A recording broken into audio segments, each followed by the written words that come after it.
ना सास बुरी होती है ना बहू बुरी होती है। सास नहीं चाहती कि मैं कोई अपशब्द बोलूं, वही बहू भी नहीं चाहती कि कोई अपशब्द बोलूं, पर ललाट पर जब कर्म गति उल्टी पड़ती है तो अपने आप जिह्वा से अपशब्द निकलवा ही देती है। यह कर्म गति। अब ऐसे समय पर क्या करोगे आप?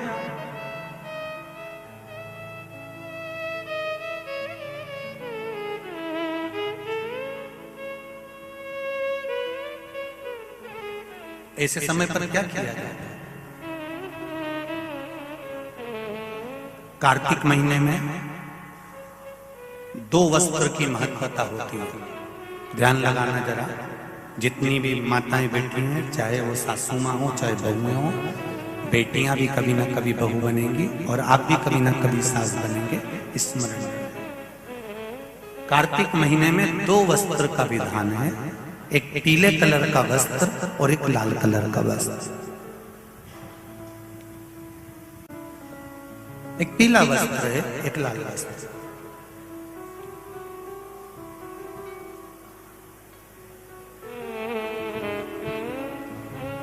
आज देवउठनी एकादशी है। ऐसी कोई माता नहीं होगी जो अपने घर में तुलसी जी का पूजन नहीं करे।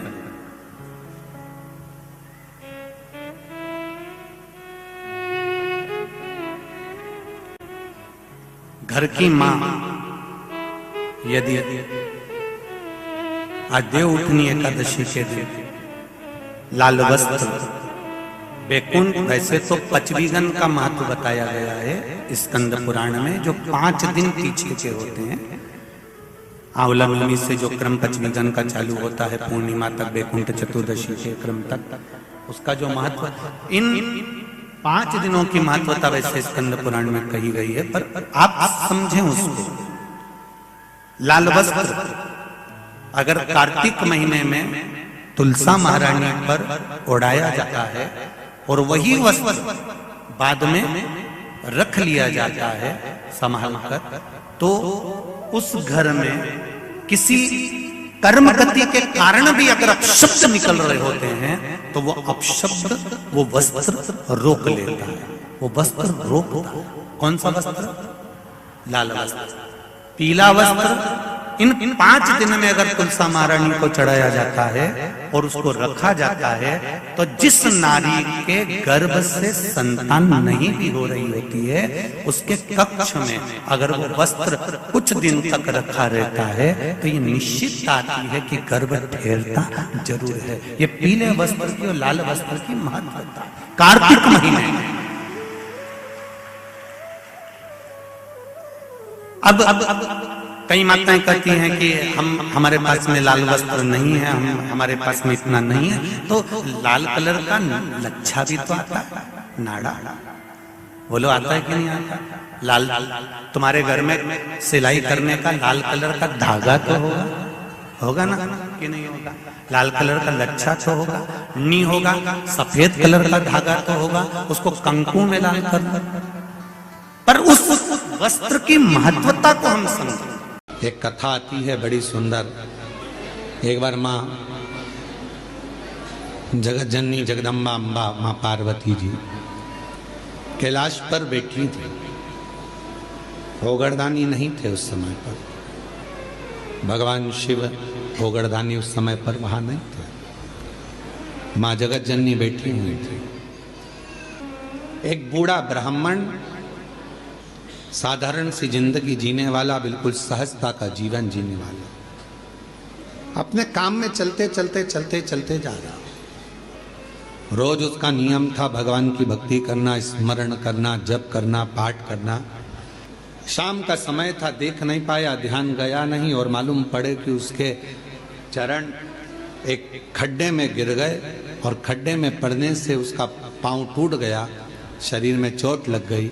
उसके घर के लोगों ने उसको घर में ले जाकर सुला दिया। बहुत दिन तक वो घर में ही पड़ा रहा। घर में जगत जननी जगदम्बा अम्बा माँ पार्वती जी ने देखा, कब से पड़ा हुआ है ये, कितने दिन से पड़ा हुआ है, शिव जी को इसका ध्यान नहीं है क्या?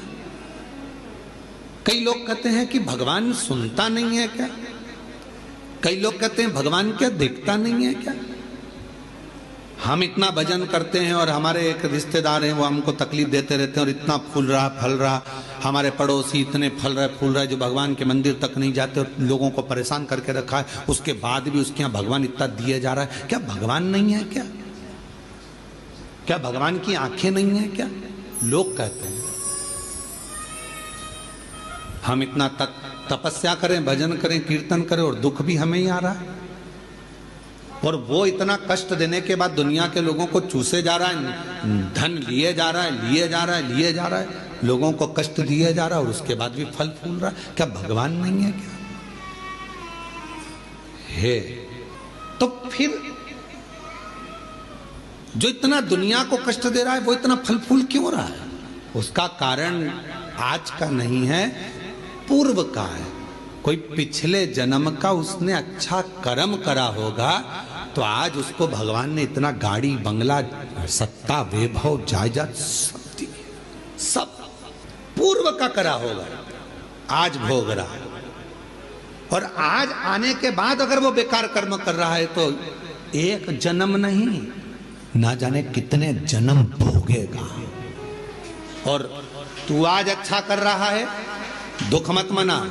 तूने पूर्व में कोई गलत कर्म करा होगा तो आज तेरे पास में ना थोड़ा धन कम है, वैभव कम है, सत्ता कम है, पर तेरे पास भजन तो ज्यादा है ना। भजन तू कर रहा है, शिव की आराधना कर रहा है, साधना कर रहा है, कर ले, अगला जन्म सवर जाएगा तेरा। फिर तुझे कोई जन्म नहीं लेना पड़ेगा, कोई जन्म, फिर तुझे कोई जन्म नहीं लेना।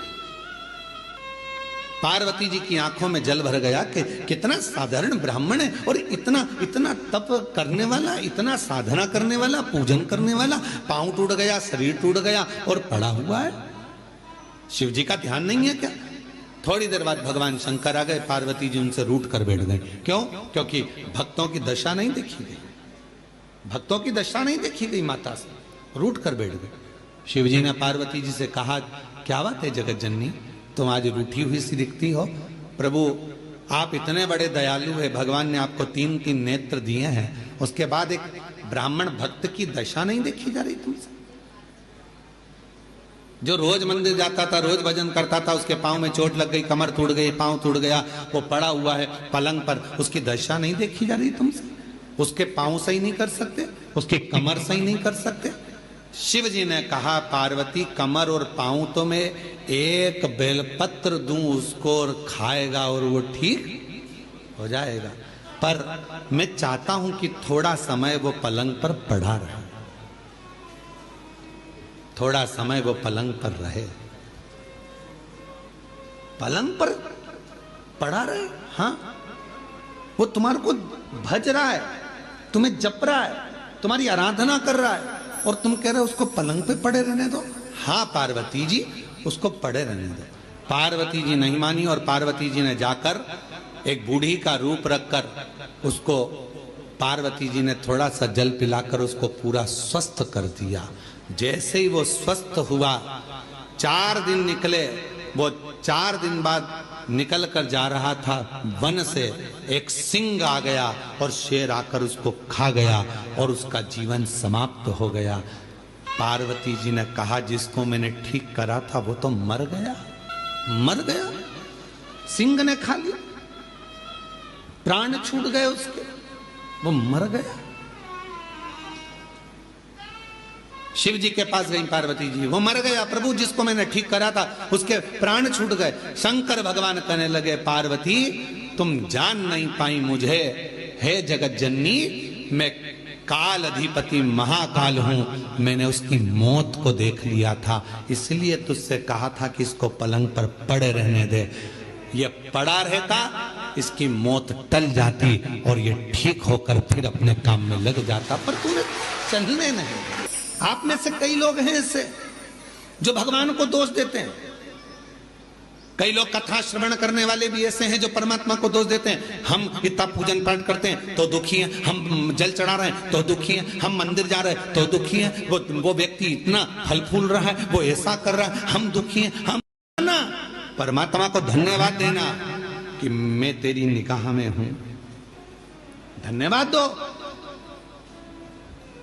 थोड़ा सा कष्ट आ गया तो रोना नहीं, भगवान को धन्यवाद देना कि कोई बड़ा दुख आने वाला था, थोड़े से दुख पर निकाल दिया। हाथ में लग गई, पांव में लग गई, घर में पड़े हो ना, तो परमात्मा चाहता है कि तेरे साथ कोई घटना घटे।